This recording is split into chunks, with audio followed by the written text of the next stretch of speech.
First reading.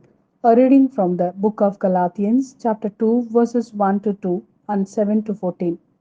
It was not until 14 years had gone by that I travelled up to Jerusalem again with Barnabas, and I took Titus with me too.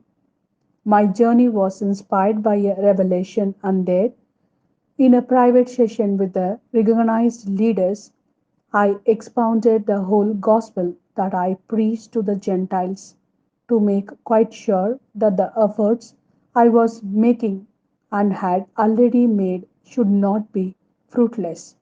On the contrary, once they saw that the gospel for the uncircumcised had been entrusted to me, just as to Peter the gospel for the circumcised.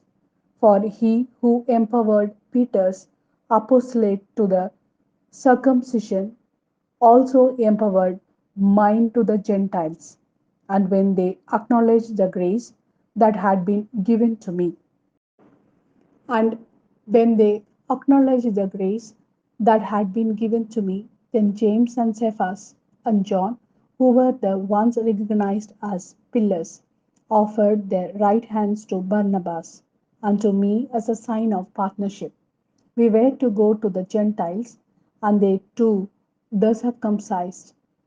They asked nothing more than that we should remember to help the poor, as indeed I was anxious to do in any case. However, when Cephas came to Antioch, then I did oppose him to his face, since he was manifestly in the wrong.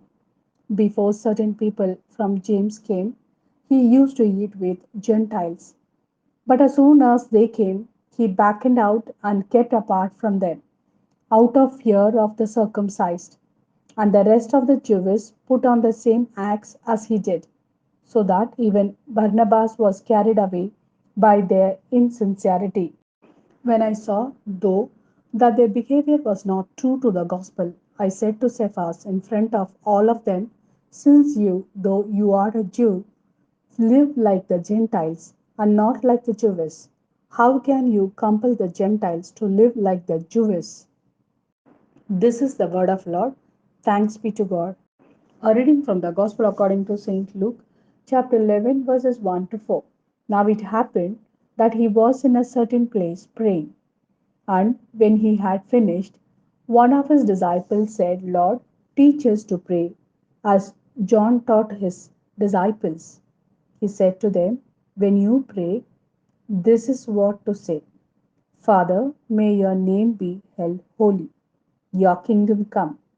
Give us each day our daily bread, and forgive us our sins, for we ourselves forgive each one who is in debt to us. And do not put us to the test,